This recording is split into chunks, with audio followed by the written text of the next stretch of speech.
Rivers are unbreakable bond of Bangladesh that bring life to the land. Tista is one of them. For generations, this river has been a lifeline as it shares both sorrow and joy with the northern community of Bangladesh.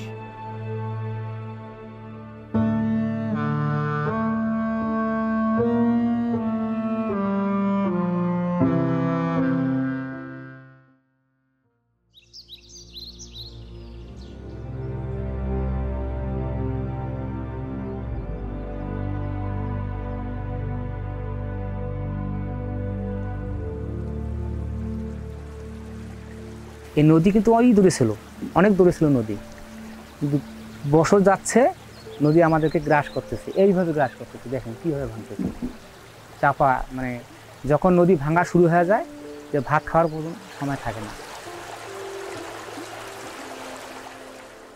আরবার আসলে 2 kilo দূরের তলাত, এবার এই 1 কিলোর পাশাপাশি আসি গেছে নদী। আমার যেখানে জমি জমা আছে এখানে যেখানে আবাদ করি খাবার নাকছে, এইবার হইতে হইতে ওখানে আবাদ করি খাওয়ার পাবেন না, আর ওখানেও ভাঙি যায়।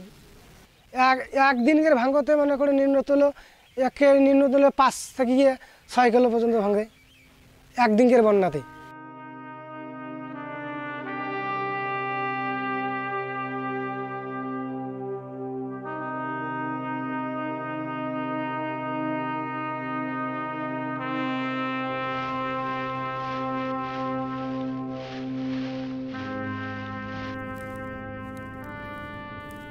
বন্যায় তো অনেক পোকামাকড় আসে, অনেক রোগবালাই ছড়ায়, তখন তো ডায়রিয়া হয় বেশি, কারণ টিউবওয়েলের পানির সাথেও তো হয়, বন্যার পানি যখন হয় তখন তো টিউবওয়েলের পানি নোংরা হয়ে যায়, তার কারণেও তো ডায়রিয়া রোগ ছড়ায়। বন্যায় ক্ষতি হয় ভাই, আমাদের যে বাড়ি আছে পাশে বাড়ি, যে বাড়িঘর আমাদের বিলীন থাকি আমরা, যে 6 মাস আপনাদের বলছি আমরা 6 মাস ভাষামাস আছে, সেই 6 মাসে আমাদের বাড়ি ঘর গরু ছাগল যেগুলো আছে বাড়ি ভিটা পর্যন্ত থাকে না, যে ভিটার কারণে আমরা কিন্তু মানুষ বলে ভূমিহীন, আমরা কিন্তু একই পর্যায়ে পড়ে গেছি।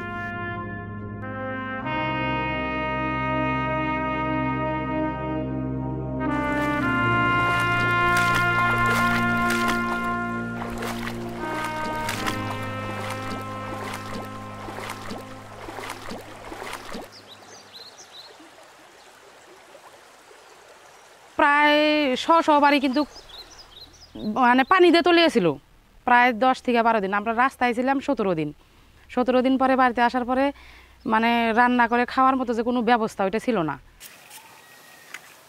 পায়ের প্রতিবন্ধী আমি, সবার মতো সবাই চলে গেছে, আমাদের এই বয়স্ক স্বামী নিয়ে, আমাদের এই পাগলা ছেলে পেলে নিয়ে, আমি বাচ্চা কাচ্চা নিয়ে আমি সরতে পারিনি। Together, the government and non-government organizations work to strengthen resilience, helping communities to adapt the Tista River seasonal challenges. Their efforts focus on flood control, disaster relief, supporting livelihoods, and protecting the environment. সমস্ত এলাকা যখন তলিয়ে যায়, আর ওই উঁচু ভিটাতে আমরা যে টিউবওয়েলটা দিয়েছি, পাশের লোকজন তারা সবাই কিন্তু আসে ওখান থেকে পানি নিয়ে তারা খেতে পারতেছে। গ্রাম বিকাশের মাধ্যমে আমরা কৃষকদের মাঝে বিভিন্ন কৃষি উপকরণ, সার, তারপরে বীজ কীটনাশক এগুলা আমরা বিতরণ করেছি। তারা প্রশিক্ষণ পেয়েছে আমাদের গ্রাম বিকাশ কেন্দ্রের মাধ্যমে। আমাদের প্রজেক্টের মূল উদ্দেশ্য হচ্ছে যে বন্যাপ্রবণ এলাকার বন্যাপ্রবণ জনগোষ্ঠীর বন্যা মোকাবেলার সক্ষমতা বৃদ্ধি করা।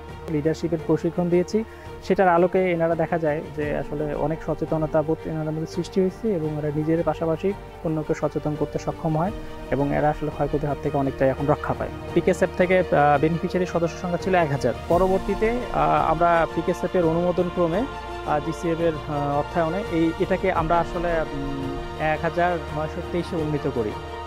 আর বসত ভিটা আমাদের যে টার্গেট ছিল 500, সেখান থেকে আমরা 47টা বেশি করতে সক্ষম হই। ছাগল মাচাঘর 500-র মতো ছিল, সেখানে 55টা আমরা বেশি করি। সার্পেঞ্চের ভাইরা ওষুধ ভিটা উঁচু করলো, 3টা পরিবার মিলে একটা করে টয়লেট দিল, আর 10 থেকে 12টা পরিবার মিলে একটা করে নলকূপ দিছে। 1 বিঘা জায়গা কতগুলো সার লাগে এগুলো তো আগে পুরুষ মানুষই হিসেব করতো, এখন আমি আমার স্বামী বাড়ি নেই, আমি এখন নিজে এগুলো করি। খেতে যতগুলো বীজ লাগে যতগুলা সার লাগে সবগুলো আমাদেরকে গ্রাম বিকাশ কেন্দ্র দিয়েছে। বিকাশটা আমাদের ছাগলের ঘর দিছে, উঁচু করে জায়গা দিছে, ঘর দিছে, সেই ঘরে এখন ছাগল রাখি। আগে তো পশুদেরকে দিত না, ভ্যাকসিন দিত না, গ্রাম বিকাশ থেকে এখান থেকে আবার দেওয়া হয়েছে। এখন কম বেশি এলাকাবাসী সবাই আমরা ভ্যাকসিনটা এখন ছাগলকে প্রয়োগ করতেছি। মনে করি এইগুলো যদি সরকার করে দেয় বেড়ি বাঁধ, তাহলে আমরা সুখে শান্তিতে এই নদী এলাকার লোক বসবাস করে থাকতে পারবো। ভাইয়ের ঘর গম দিলে গেলে ভালো হলো, সবাইকে দিলে সবাই উপকার হলো, সবাই করি খাবার পাইল। আমাদের এলাকায় এখন আগের দুর্ভিক্ষটা ওটা দেখা দেয় না, মানে বন্যা হয় ঠিকই কিন্তু আমরা বুঝতে পারি না।